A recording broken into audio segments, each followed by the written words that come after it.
Come on in, everyone. Come on in because we are here once again for the Love is Blind UK version, y'all. And we on episode 11, the final I do's or the I don'ts. Y'all saw my thumbnail. My thumbnail said some marriages have been laid to rest by the Undertaker. I know he calls himself the funeral director, Freddie, but I'm going to call him the Undertaker because he took her under. He took her under, but we're going to talk about that wedding. We got to talk about Jasmine and Bobby. I'm happy for them. We got to talk about Benaya and Nicole and how she surprised me a bit with her little stumble. Maybe that was an production editing, but we're going to talk about that too.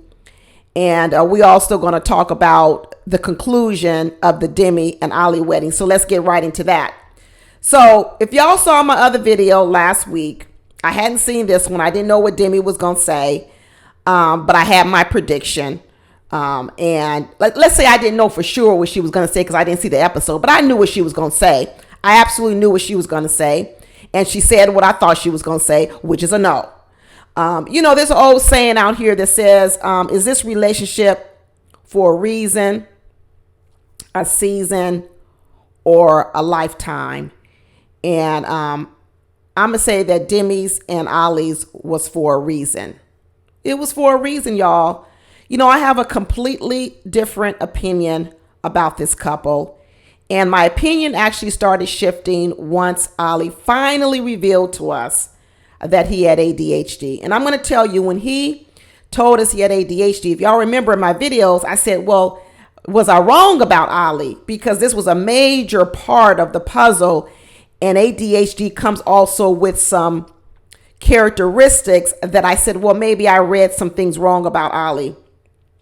And I'm going to tell you, I think I got a few things wrong about Ali. And I'm going to tell you all this right now. If Demi had said yes, because Demi did go first, I think Ali would have said yes. I think he would have said yes.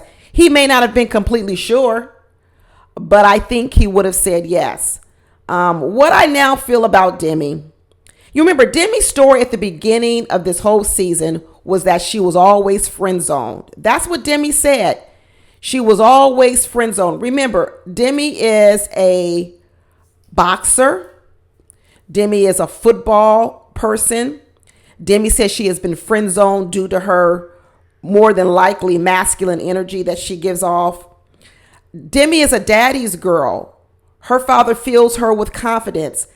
I know Demi tried to come off as if she was low self-esteem, but I don't think that's really what it is. I think what Demi had was body positivity issues. That's completely different than low self-esteem. So I want us to differentiate between the two because a lot of us have body positivity issues. I got body positivity issues with this little love handle I got on my side of my waist here. But that doesn't mean I have low self-esteem. And I don't believe Demi has low self-esteem. I think what she had was low body positivity. But let me tell you how I think that changed the relationship with Ali. Because when I tell you, I knew from the very beginning, Demi was hunting Ali. That takes a person with a lot of self-confidence to hunt. This is one of the reasons why she gets friend zoned by men, because men don't want to be hunted. The minute a woman starts hunting them the way Demi was hunting Ali, men feel emasculated. They feel like a feminine, a woman around a woman. They starting to feel like the woman because the woman is pursuing him like a man, so it makes him feel emasculated.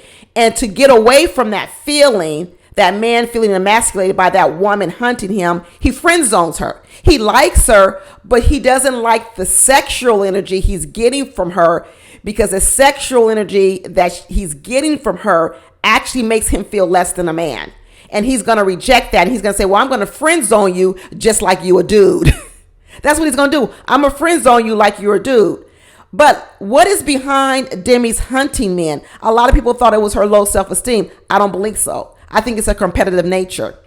I think Demi is competitive. I think Demi actually has really great self-esteem, her ability to, because Demi's given a lot of speeches in this Love is Blind. A lot of speeches, y'all.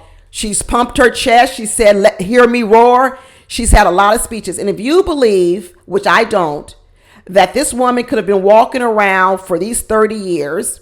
Then all of a sudden, in these short, 4 weeks, a month of this experiment, all of a sudden, she says, oh, now I know my worth. No, I don't think so. That's not what happened. Demi liked the challenge of Ali. See, because remember, Ali actually in the beginning presented as a real strong alpha male. He presented as this man that was going to be hard to capture, that he run around with lots of women. Remember, this was the image I had of Ali, and many of you had it too. Demi went after the prize, which she felt was the prize, the biggest lion to take down, to capture. That's what interested Demi. She locked on Ali really, really fast. And she wanted to win Ali. She wanted to win Ali away from Catherine, who was coming off more like the sort of damsel in distress, the more feminine energy. And I think when I first had my first notion was actually when Ali decided he was going to go with Demi. At the time, I didn't have the information about the big secret Ali was holding. And that big secret that Ali was holding was that he was ADHD. And not only wasn't just a mild case of ADHD, he said he has a severe case, which we've seen that as the time has gone on. So you remember, Ali in the back of his mind was also looking for something. He was looking for acceptance. He was looking to be accepted because he knew he had a big secret that he was eventually going to have to tell someone. And he said to himself, who would I best tell this secret to? And after I tell them the secret, that person will accept me. And if you think back to it, if you're Ali and you have ADHD and you said you've never told that many people about it, because what you've known is that when you've told people, it's probably broken up relationships. Who do you best feel comfortable going forward with, because you know you're going to reveal this secret? You know who you go with? You go with the girl who's been hunting you, who's been acting as if there's nothing you could say or do that will break us apart. You go with the safe choice. Because what Ali probably felt with Kat was insecurity. That will Kat accept me once she knows I'm not this big, strong lion out here in the world? And we've seen what Kat did to find Freddie. She tried to break him down.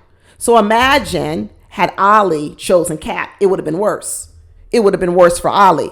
So in that respect, Ali did the right thing. He chose the right girl based on the girl that was being presented in front of him, the girl that had a heart, the girl that said, I always get friend zoned, the girl that said, I'm always tired of doing for others, but others don't do for me. We find out that all this doing for others is really centered around hunting a person. It's just like a man does when he's trying to win a girl. He's doing everything right.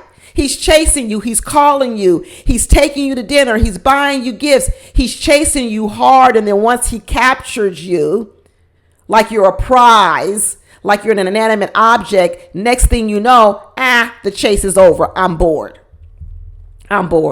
Demi captured her prey in Ali. And after that, she said, is he really worth all this? No. Maybe I ought to go on. But you know what, Ali? We can be friends. We can be friends. Isn't that what the guy does to the woman and says, you know what? We're not really just made for each other. Not right now. Let's slow this down. Let's be friends.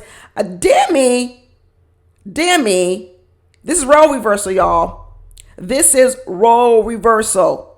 I believe now that Ali would have said yes.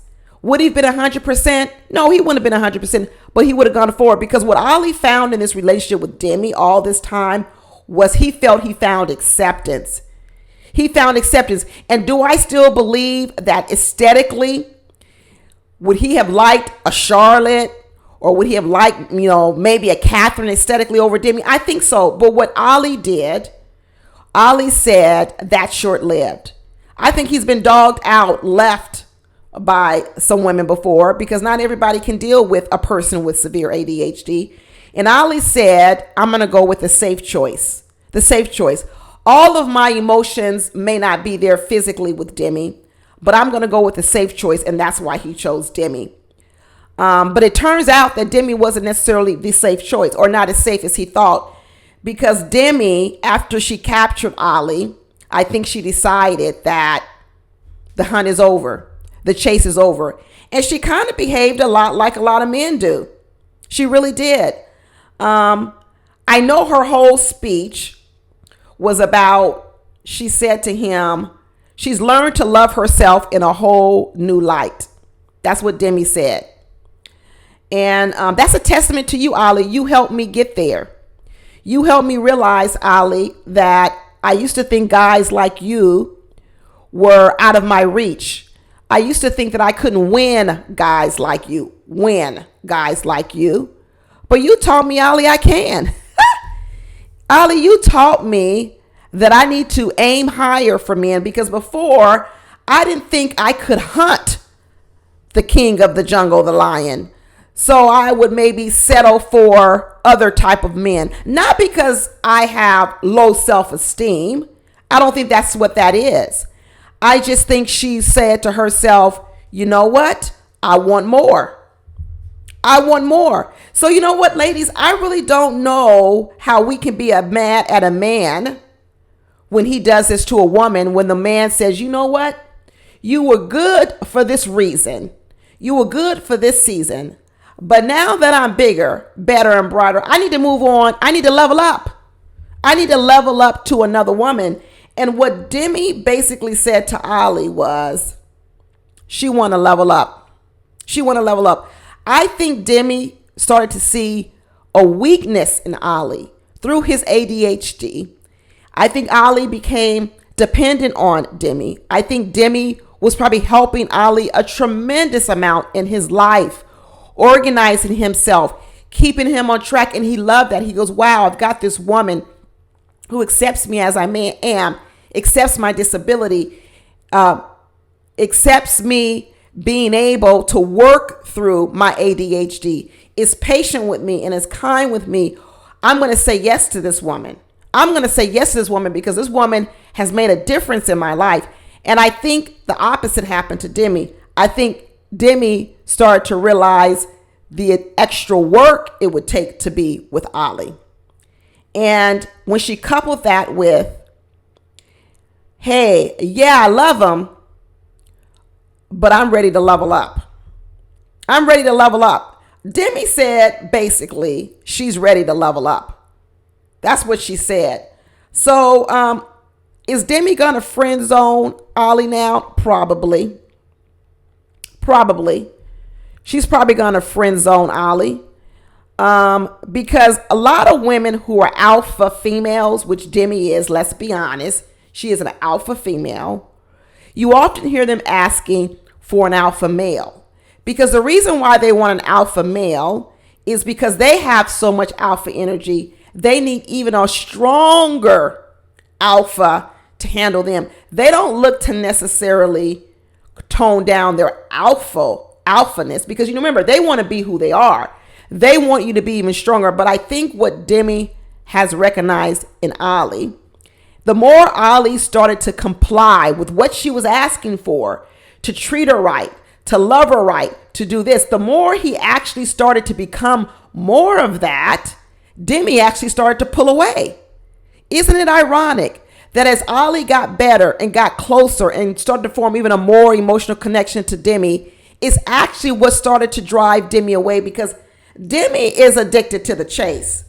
She wants to say that she's always doing for men and sacrificing herself. Well, that's what you do when you're chasing a man. That's what men do when they chase a woman. When men are going to get pedicures with women, men are taking women to places on dates that ordinarily they wouldn't even want to go to, but they're taking her to places because he knows she likes that place. So he's trying to impress her. He's trying to win her. So yes, during that honeymoon phase, men aren't even really being themselves. You know why? Because they are in their pleasing mode. That's why I always say, listen, if he ain't trying to please you, at least in the first 3 months, you can forget about it. Because in those first 3 months of the relationship, men are mostly in their pleasing mode. Is when they're trying to do everything right for a woman if they want that woman. And that's what Demi is. So Demi is basing her giving nature off of how she acts in the first 3 months of a relationship. Because honestly, Demi, if you really were a true giver, you probably would have said yes to Ali. Because Ali has made progress And that would have been enough for a giver, the progress. She would have said yes. But in the end, what she said was, I kind of got what I got for my reason. You let me know that now I can be champion and I can beat you. And now I'm ready to level up and go on to something new. That's what I think. I know it's different from what a lot of other people think, but that's what I think. That's my final word on Demi and Ollie. My final word. Demi, go get some counseling, because you're going to go continue to make these same mistakes when you're picking men, because you think you're picking men for one reason and you're picking them for another reason. You got to go get to the bottom of that. You got to go dig through all that muck to figure out why you hunt men like that. Why do you get such pleasure out of conquering men? And why is it anticlimactic once you've captured those men? Because that's what we all been saying. Demi's a beautiful girl. She's very good looking. We never understood it. Hope y'all understand it now. I hope y'all understand it now. But you know where I was very, very happy? Jasmine and Bobby. Jasmine and Bobby said I do. I was a little worried. I originally thought they would both say I do, and then y'all start telling me about how Bobby's family didn't come. And I was like, oh my gosh, you're right. Did I get Bobby wrong? Did I get it wrong? Well, I didn't get it wrong initially. They said yes. And Bobby was so certain. We didn't have no doubt what Bobby was going to say on that altar. He made it pretty clear. Oh no, I'm certain. I'm going to say yes to this woman. This is the woman that I want. He made it pretty. And you know what? He has been clear this whole season. He's actually tried to tell and coach Ollie and was telling Ollie, you need to reassure her. You know, Bobby is right now. If Bobby can continue to deliver on what he's been dishing, he is the perfect person for Jasmine, because Jasmine needs a lot of reassurance, because Jasmine has been done wrong by that mother of hers. She's going to need to be deprogrammed. And the only thing that's going to deprogram her is that over time, she starts to see and relax in the relationship. And Bobby, like she said, has a quiet confidence and vulnerability to him. Bobby is the complete opposite of what Jasmine is used to dating. Jasmine was used to dating tough guys, tatty guys, rough around the edges, probably men who were not able to be vulnerable, men in which she never felt assured with. She tried something new. She did something new. I was so happy when she even said, wow, this isn't the guy I'm normally used to. Because we saw it from the very beginning that Bobby wasn't the guy that Jasmine was used to. But Jasmine started to realize that, should I marry my want or should I marry my need? Should I try to bond with my want or my need? And this is where I try to tell women all the time when you're picking a husband. Marry your need, not your want. Okay? Because Jasmine's want was a tough guy, big shoulders, big muscles, tats. Maybe Jasmine associated that physical aesthetic with keeping her safe. Because we already know that Jasmine suffers from not feeling safe, not feeling assured, not feeling protected, not feeling wanted. And I think Jasmine probably conflated a man's physical look, big muscles, tatted up strong, with, wow, this guy is strong and tatted. He's going to now protect me, when it turns out those very men that she was attracted to were not her protectors, but they were her aggressors. They were aggressive on her. They really weren't there to protect her. And now she got Bobby, slim, kind, baby boy face. And she's like, oh my gosh, can this man really protect me? Well, guess what, Jasmine? What she found out was the physical protection Jasmine was looking for wasn't the most important. It was the emotional protection. And that emotional protection came in the body of Bobby, a pretty boy, softer around the edges, not rough around the edges, kind, slim frame, ability to be vulnerable, share his emotions, cry. You could tell Bobby grew up in a family where sharing their emotions was allowed, because when the family came to the wedding, and all of them came, the brothers were crying, the cousins were crying, the the men were not exuding this toxic masculine energy. They were warm and kind. And I knew they both were going to say yes, because you know why I knew they both were going to say yes? Because everybody was at this wedding. And Jasmine had all them best friends there. They was all in their color coordinated dresses. Jasmine put time into this wedding. She says, no, I want you guys all wear the same dresses. I want you to wear this color. Loads of people showed up for Bobby and Jasmine. And I knew they're going to say yes, because no one is going to put on this big and go through this much effort to say no. I knew that they were going to say yes to each other. And I was happy about that. That mama tried to get in one last lick on Jasmine. One last lick. And Jasmine says she rattled me a bit. She's rattled me a bit. That mama came in with that negativity one more time, talking about you love him more than he loves you. This woman projects so much. How the heck could she have determined that Jasmine loved Bobby more than he loved her? Because that's not what we saw. That's not what we saw. This was his mother projecting one more time. But thank goodness Jasmine broke free. She broke free long enough to be able to make a decision for herself, right? And in the end, guess what? That mama came around. Because let me tell you something about that mama. That mama is dependent on Jasmine. That mama needs Jasmine more than Jasmine needs that mama at this moment. Because the reason why that mama was trying to break up this marriage is because that mama didn't want to leave Jasmine. That mama didn't want Jasmine to leave her like all those other men left her, because we already know a lot of those men probably left that mother, or it was such a living hell she left. And she didn't want to lose Jasmine. But once Jasmine stood up to her mother and said, Mama, I'm making a decision for myself, for my life and what I want. I love this man. He loves me. And he's not giving me any sign whatsoever that I should not say yes to him. Guess what? That mama fell in line. She fell in line. She shot her last shot. It went nowhere. It fell in line. And that's the type of boundaries and standing up for herself that Jasmine's going to have to continually do to that mama, because the mama's not going to stop Jasmine. You didn't put her all the way down.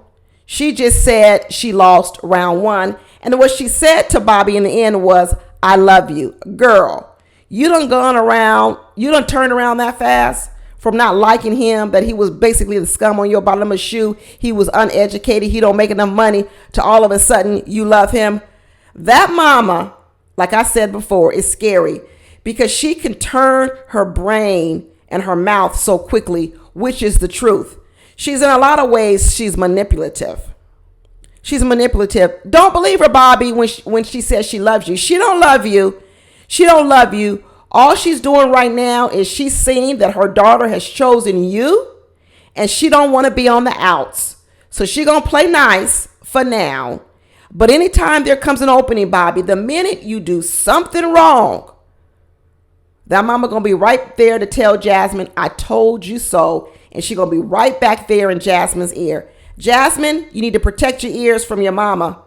You need to protect your ears. You need to protect yourself from your mama. Don't have her in your marriage, Jasmine. You can't trust her. You can't trust a person that one day says you're not good enough. You like the scum on the bottom of my shoe. You uneducated. You can't make no money. And the next day they're telling you that they love you. Nope, nope, nope. Don't trust her, Bobby. Be respectful. Be polite, which I know Bobby's going to be, but do not trust her. I'm happy for Jasmine. Jasmine going down the aisle, and that mama was doing her little thing, and Jasmine was like, stay happy, be happy, be happy, drilling into her head. Jasmine has said she finally learned that love should not be combative. And that's the type of love Jasmine has experienced all her life. And it didn't start with those men. It started with that mama and that house she was raised in with that mama and those stepdaddies, daddies, whoever they were. That's where she learned it. And now she's got to unlearn it. I know Jasmine is a mental health nurse, but I sure hope that Jasmine has her own therapist. And if she doesn't, she needs to get one. But she's gonna need one to help her when she's triggered in this marriage of the past she's trying to leave behind. Sure, she's got this nice, wonderful man that she feels she's on a road to happiness, but that old little voice in the back of Jasmine's head is still there. And she's gonna need a positive influence in her life to help her decipher between what parts are real and which parts are that old deceptive voice in the back of her head. And she's going to need that person. I don't know if it's going to be one of the girlfriends that she has, but she probably needs to get a therapist and have a standing appointment, maybe every month, 2 months, whatever she's comfortable with. But don't try to go on it on your own, Jasmine. You got a lot of years to deprogram yourself of, a lot of years. And don't believe that you've been deprogrammed in just this four short weeks with Bobby. Bobby can't conquer everything. He can love you, but he can't love away your past. You have to be the one to handle your own past. You see, even when love comes into your life, they can't erase your past because they don't even have the same memories of your past. You have to be the one to go in there and sift through that past and reorganize it and put it in its correct place. You have to do that, Jasmine. So don't depend on Bobby to do all that. As loving and kind and sweet as he is, don't depend on him for that 100%. And another person who's got a lot of past to work through is Nicole. This girl, Benaya. Benaya was on that original trailer that I did. And if y'all remember, those of you who watched my original trailer when they were introducing the cast, it's right before episode 1. If you didn't, Benaya was on there. And what I said about Benaya's speech on there was I liked his speech. And I still like Benaya's speech. And Benaya said his heart is in this 200%. And they started doing a little flashback. And they did a flashback with Nicole first meeting Benaya.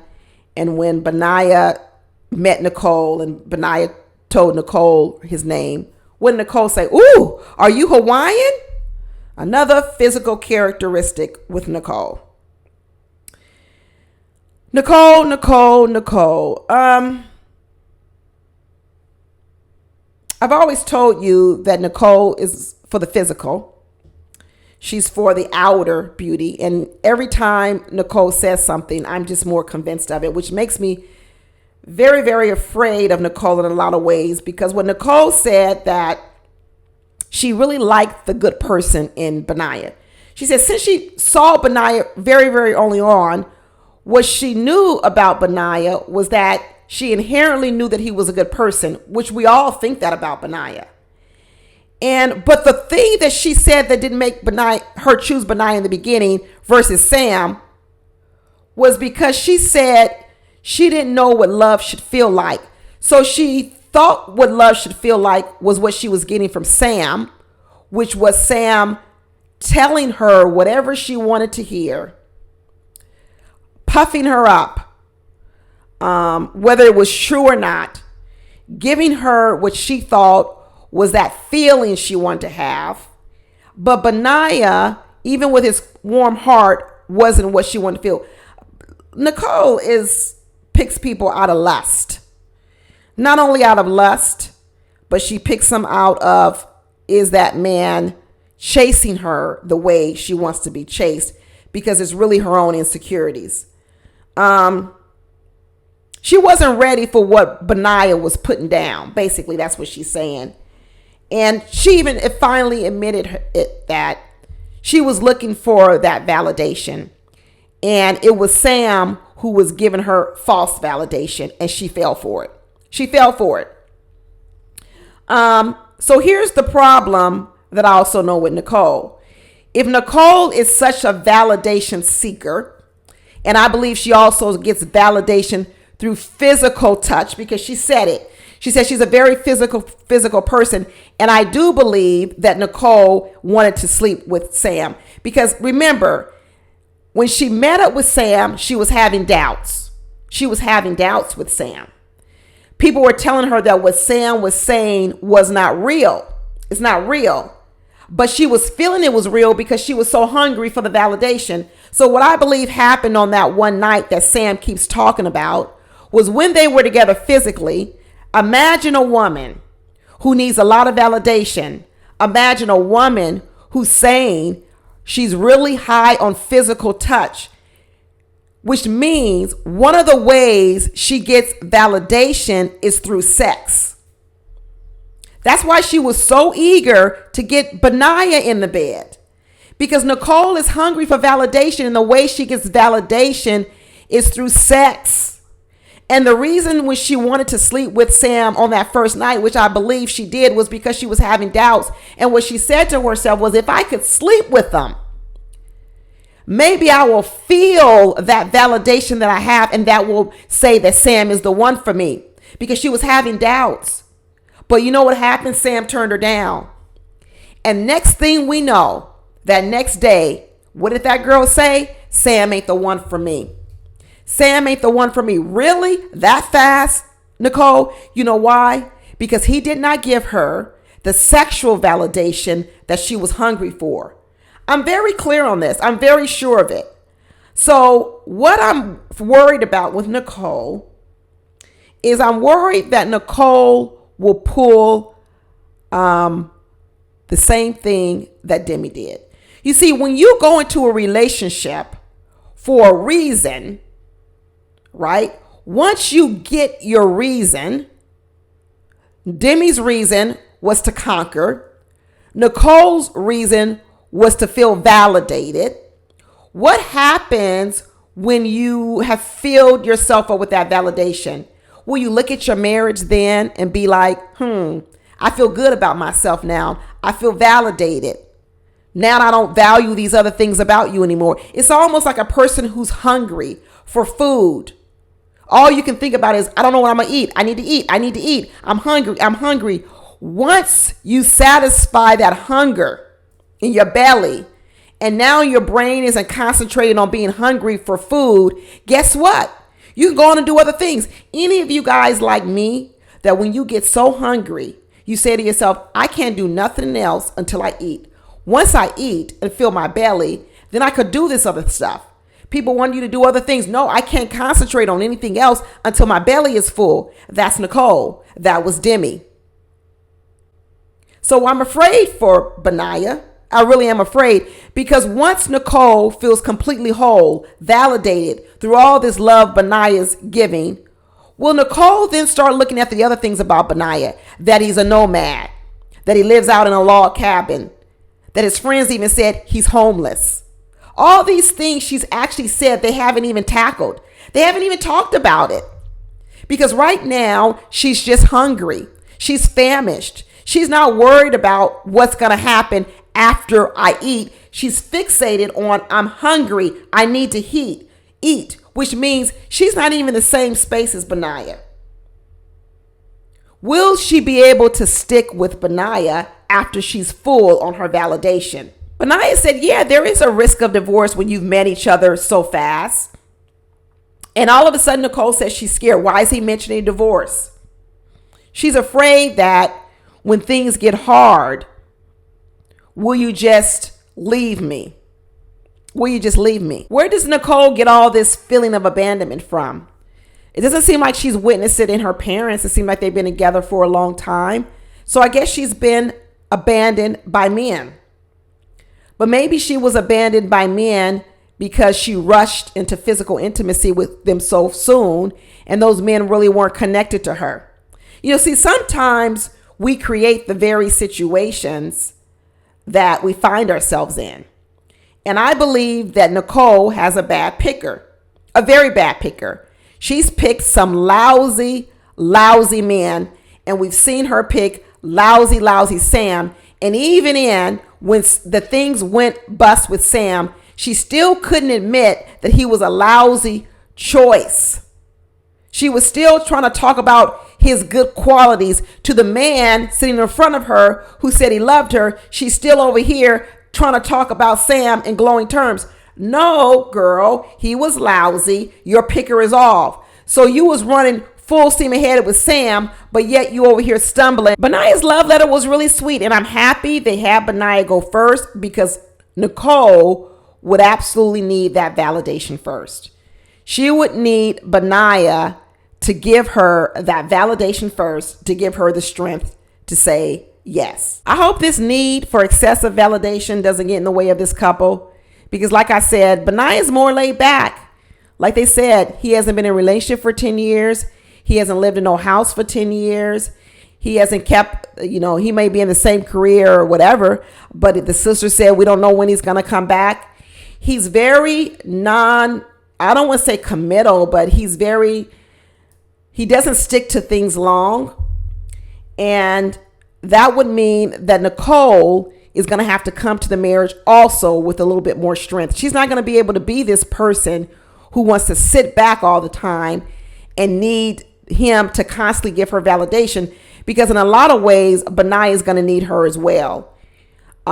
So I hope these two can get it done. And when I say get it done, I mean not just get this wedding done, but can get this marriage done. And to be honest with you, it's going to take work on both their ends. Benaiah is going to have to step up some more because he's probably too far back, too laid back. Nicole is going to need a man who's more of a leader oftentimes, because even though she's leading in this relationship now, she's leading because she's kind of doing what Demi was doing. She was doing a lot of the bringing forth of the relationship, trying to make it happen. But once she settles down, she's going to need Benaiah to do more of that as well. When they asked her for her answer, she finally did say, I do, but it was a long, long pause, y'all. I'm going to say I hope production made that pause, because if that pause was just that long due to Nicole only, I'm worried. I'm worried that she got up there on that altar and was just like Demi. Wow, I've got the validation I needed. I have a man here who said he's choosing me. He wants me. I'm about to get married. I feel full. And now that I'm full of my validation, now I'm starting to think about all the other stuff. I'm starting to think about the nomad life, this life. Should I say yes? Girl, really? Now you worried because you full on your validation? I hope Nicole can stay consistent. I really do, because like I said before, the one in danger is Benaiah. He is the one in danger. And the next person who felt they were in danger was Kat. I tell you what, any of you got to bury a loved one, you might want to fly Freddie in, because that undertaker, that funeral director, knows how to put you under. He knows how to lay you to rest with his good looks, his kind words, his wonderful speeches, and his comforting demeanor. I tell you, Freddie's a professional. Freddie is a professional. Let me lay you to rest, because he laid Catherine to rest. I'm going to need Freddie to fly in. The next time I have a loved one that we need to bury, I'm going to fly Freddie in from the UK. Freddie looked good arriving in that Rolls Royce. He looked like he belonged there. I ain't going to lie. Freddie looked like he belonged in that Rolls Royce. And y'all know, I actually can see Freddie on, you know how they do these offshoots, Love Island, Love Match, whatever they're called. They pick these Love is Blind people and they put them on these extra shows. Freddie gonna be on Love Match or Love Island, y'all. I guarantee you, Freddie's gonna be on Love Match or Love Island. Because I know at the end of this wedding, Freddie said, I still want to live together. I want to give this relationship a try, but it ain't going to work. It is not going to work. Catherine's pride and ego, I don't think is going to allow it to work. And second of all, I believe that Freddie believes that Catherine is money hungry. That's what I believe. I believe Freddie believes Catherine is materialistic and money hungry, and he don't want no money hungry, gold digging woman. And he's not quite sure that Catherine's not that. You know, he keeps saying that the reason he said no was because Catherine is bougie, likes to go out, and he likes to sit at home and Netflix and chill. That was cold. Okay, and I don't mean cold like COLD. That was CODE. That was cold phrasing, that what he was saying was not necessarily the going out part, was that of her values. What does she value? And Freddie values family. Freddie values being kind to people. Freddie values being nice to people. Freddie values it's not what it's being comforted in people. And Catherine is none of that. Catherine's not comforting. She doesn't care about other people. She doesn't have a warm heart. She cares about herself. The only reason Catherine started straightening up a little bit in this whole season, I believe, is because she started to realize that Freddie might have a little bit of money saved up. I don't think he's rich, but he got a little money saved up. And Catherine, all of a sudden, once she saw that house, she started straightening up a little bit more. A little bit more. And Freddie saw the difference in her. And Freddie said, you know what? I don't know if now she just putting on the act, trying to be the woman she thinks I want versus the woman she really is. He says, I don't know if I'm dealing with a gold digger. I don't know. And I do believe that Freddie, in some way, has a love for Catherine. I do believe that. And I do believe that sister swayed Freddie just enough to say no.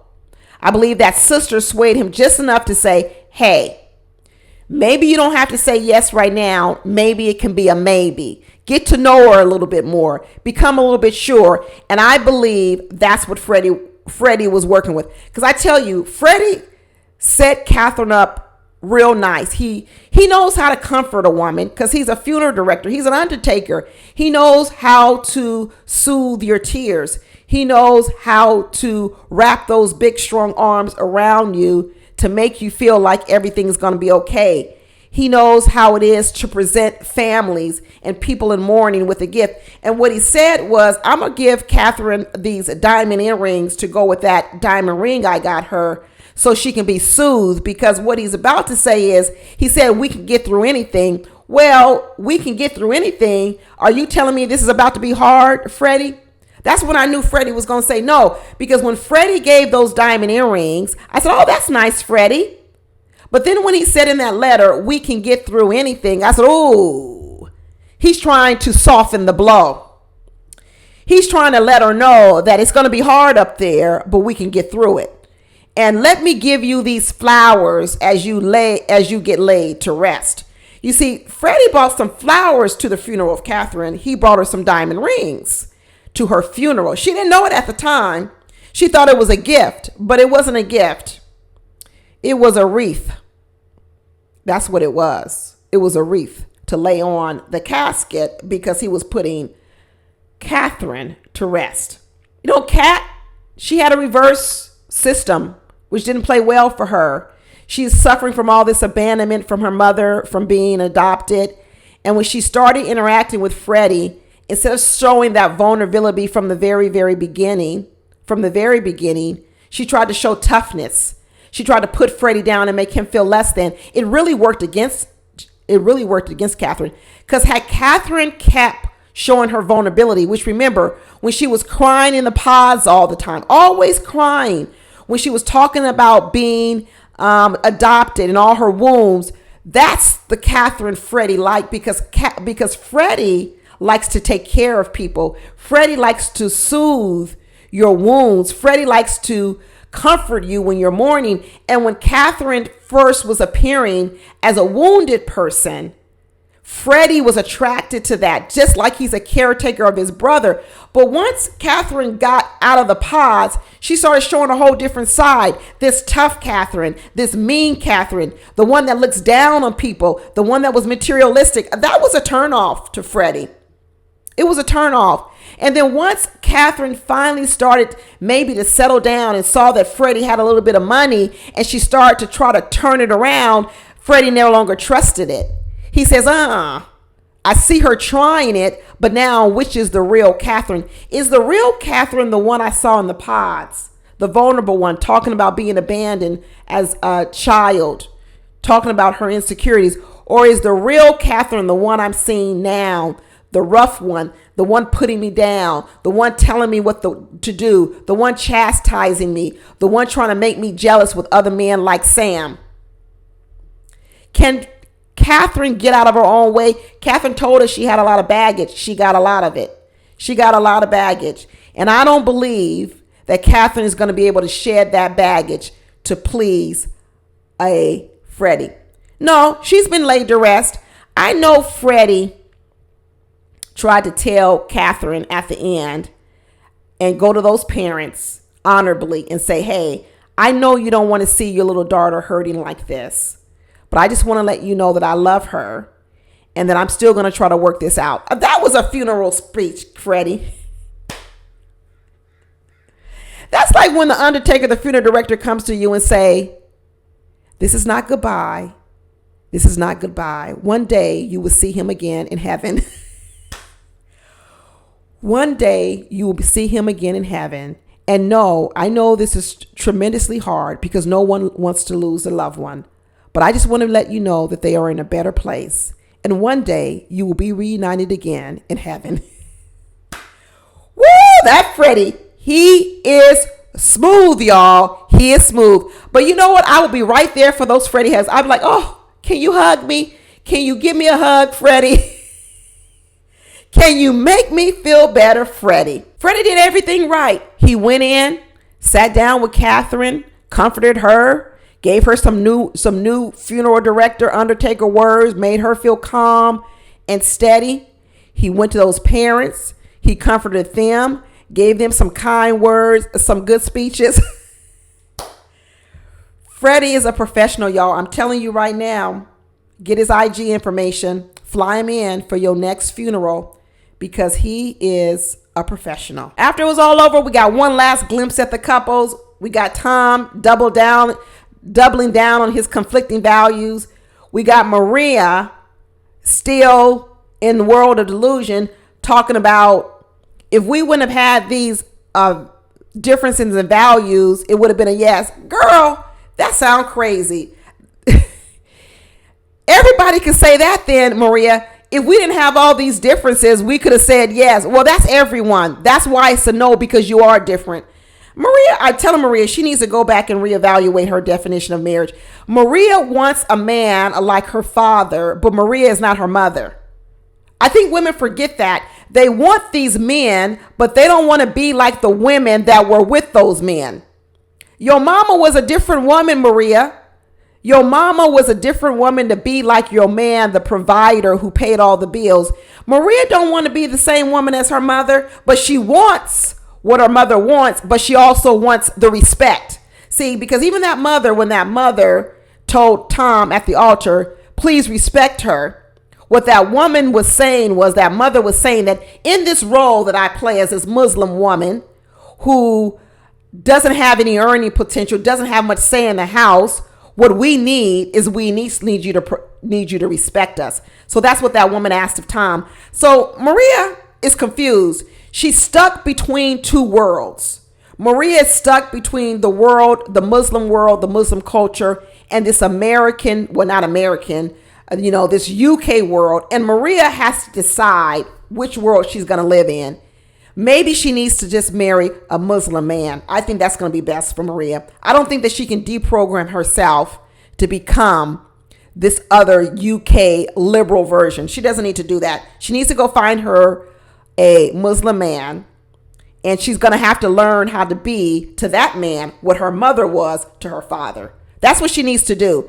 Instead of trying to make the man be to her, she's going to have to learn to be her mama. Sorry to say it. If you want that type of man, Maria, then you're going to have to be that type of woman. You can't get them both. Demi said she and Ali could have a future together. There go that masculine energy. We can get together later on. It's just not the right time right now. Girl, Demi, you ain't going to get with Ali. I don't see it. I think now Demi sees Ali as too weak. He's not the king of the jungle anymore. Not in her eyes. There's a bigger lion she want to go find now. A bigger lion. And Freddie and Kat, they're not going to get back together anyway. That was a funeral speech that Freddie gave Kat. Kat blew it. She blew it. And there's no coming back for it. And we'll get to see Freddie again. I predict he'll be on Love Match, Love Island, something. Because they're going to be chasing him down. This whole who produces these Netflix or these shows, whatever production company, I tell you right now, they have hunted Freddie down, and they have offered him a lot of money to be on some show because he's gonna bring the women to that screen. Them women will sign up subscribe, whatever they got to do to watch Freddie again. Benai and Nicole are happy. Steven and Sabrina look so happy. Steven says he feels so good. He can't wait to wake up next to Sabrina all the time. There you go, Steven. I hope that happens. If that can happen, if you can wake up next to Sabrina every single day, then y'all got a chance. But this whole love distance, she in Ireland, you in London, that ain't gonna work. You quitting your gym job, moving to Ireland, that ain't gonna work. That ain't gonna work. So Sabrina, pack your bags, move to London. You know what? You say you're gonna try to start a whole new business in a whole different place. Girl, go ahead. Go ahead and do it. Because if you don't, your marriage gonna fall apart. It's gonna fall the hell apart. Jasmine and Bobby, I love it. They said they got a greater love, any type of love they've ever experienced before. Bobby, quit that cruise ship job, because I'm going to tell you right now, if you are on that cruise ship and you leave Jasmine alone with that mama, you know how many stories that mama's going to tell Jasmine what you doing on that cruise ship, even though you're not. Woo, that mama is going to be all up in Jasmine's ear. You better quit that cruise ship, Bobby, and come on home. And maybe now the next time you do a music video, they played your song, Jasmine can now be your video girl. Jasmine can be your video girl. Jasmine, get your bikini ready, get that all slicked up on your body, and because you about to be in Bobby's next video. You the video girl now. You the video girl. But that's it, y'all. That's all we got. I will see y'all at the reunion. Bye.